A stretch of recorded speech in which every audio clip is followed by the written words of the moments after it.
There comes a moment in almost every heartbreak when you stop asking, will they come back? And you start asking something much more painful. Do they even care? That's the question that keeps people awake at night. Because as long as you believe they secretly care, there's still hope. Maybe they're just scared. Maybe they're confused. Maybe they're overwhelmed. Maybe they're protecting themselves. Maybe they love you, but they don't know how to show it. Maybe tomorrow they'll finally reach out. But eventually, reality starts knocking. Days become weeks. Weeks become months. Nothing meaningfully changes. And you're forced to face a possibility you never wanted to consider. What if they simply don't care enough? I think this is one of the hardest moments in heartbreak recovery. Not only because it hurts, but because it threatens the story you've been using to survive the loss. Here's something I've learned. Most people aren't only struggling because someone left. They're struggling because they cannot reconcile two completely different realities. One reality says they loved me. The other says this is how they treated me. Your mind keeps trying to force those things together. They say they loved you, but they disappeared. They say you mattered, but they repeatedly ignored your needs. They say they missed you, but they made almost no effort to truly connect. They said they never wanted to lose you, but their behavior kept pushing you away. Your mind keeps searching for an explanation that allows all of it to make sense. Sometimes there is an explanation. Sometimes someone does care, but they're emotionally unavailable. Sometimes they care, but they're terrified of closeness. Sometimes they care, but they lack the emotional capacity to sustain a healthy relationship. And sometimes they simply do not care anywhere near as much as you hoped they did. That's difficult to hear, but here's where I think we need to be careful. When people say they don't care, they're often trying to answer a question that no one can fully answer from the outside. You cannot climb inside another person's heart.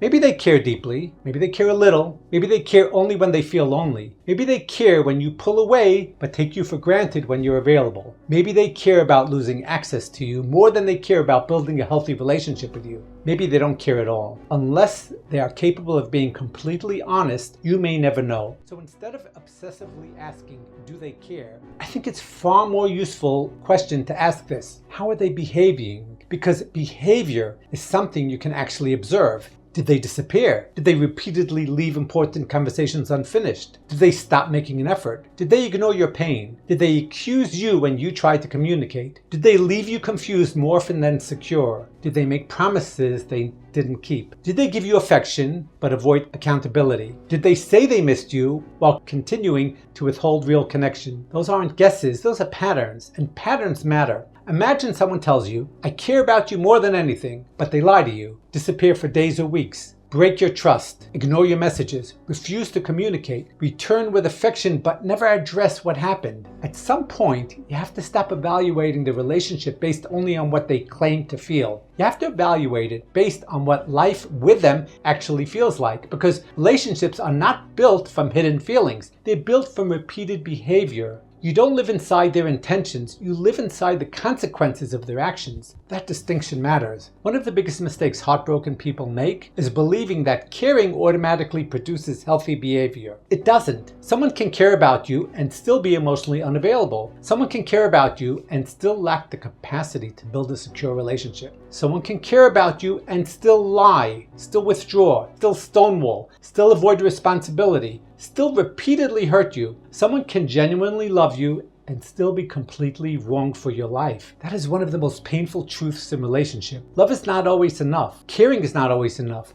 Missing you is not always enough, because even if the answer is yes, they care, what does that actually change? Does it undo the neglect? Does it erase the anxiety? Does it rebuild your trust? Does it give you back the nights you spent staring at your phone? Does it suddenly create the emotionally safe relationship you needed? No.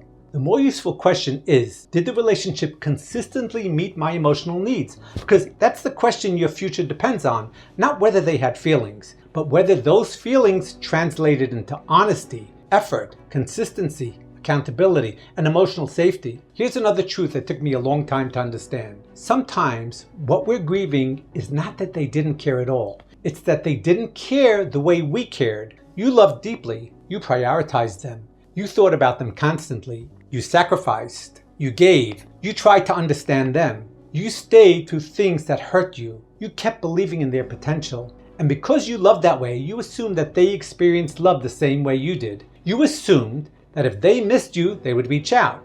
If they knew you were hurting, they would want to repair it. If they promised to respond, they would follow through. If they loved you, they would not repeatedly leave you emotionally stranded. Then their behavior told a different story. And that can feel almost impossible to accept. Not necessarily because they're evil, but because they may be different from you. Different priorities, different emotional capacity, different tolerance for intimacy, different definitions of love, different willingness to repair. And sometimes those differences are enough to make a relationship unlivable. This becomes especially confusing with an avoidant partner because they may care, they may miss you, they may think about you constantly, they may even love you. But then closeness increases, emotion enters the room, accountability is required, and they pull away. They may return with affection, a compliment, a joke, a reel, a casual message, and I miss you, and I love you, but they step around the actual wound. They try to reconnect without repairing. And for the person on the receiving end, that can feel almost more painful than silence because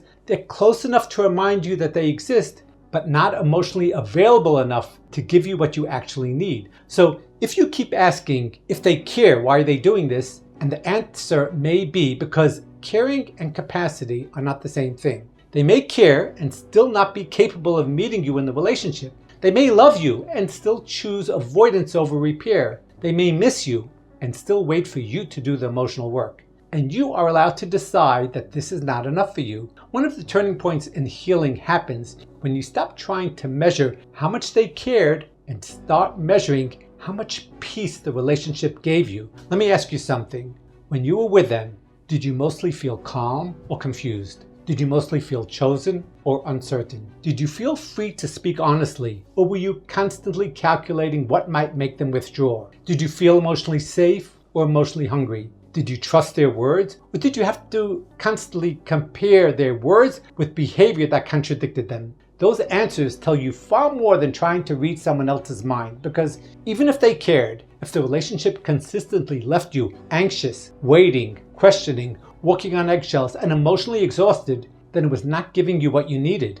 And you deserve more love that you can constantly, you deserve more than love that you constantly have to decode. Now, I know some of you are listening and thinking, but if I accept that, it feels like everything we had meant nothing. No, please don't make that mistake. A relationship can matter deeply and still not be right. Someone can change your life without becoming your future. Someone can awaken parts of you without being capable of protecting those parts. Someone can teach you powerful lessons without becoming your forever. The relationship does not become meaningless just because it ended, but its meaning also does not require you to stay emotionally imprisoned by it. Here's what acceptance really sounds like. It isn't necessarily they never cared. It may be whatever they felt, it did not become the love, consistency, and emotional safety I needed. Do you hear the difference? One statement tries to read their heart. The other honors your lived experience, and your experience is not something you have to guess about. You know what the waiting felt like. You know what the confusion did to you.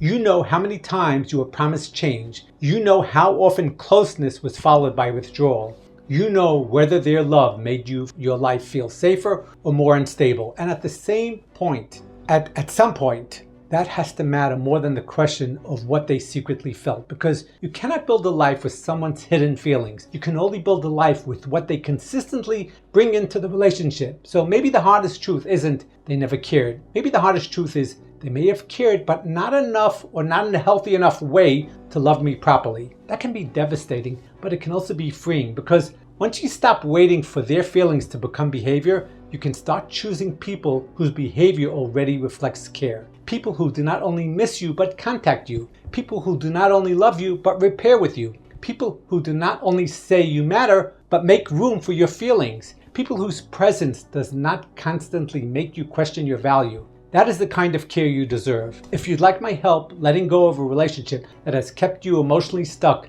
I'd love to welcome you into my school community. It's where people from all over the world come together for live coaching, practical tools, honest conversations, and support from others who truly understand what this kind of heartbreak feels like. And if you'd like more personalized support, you can book a one-on-one coaching session or an RTT session with me. Or if you don't want to wait, you can be talking to me today on Pop Call. We can connect by voice, video, or chat, whatever feels most comfortable for you. You'll find all the links in my bio. Remember this, the hardest part is not proving whether they cared. The hardest part is accepting that whatever they felt, it still did not become the relationship you needed. And once you accept that, you stop chasing answers inside their heart and start choosing peace inside your own.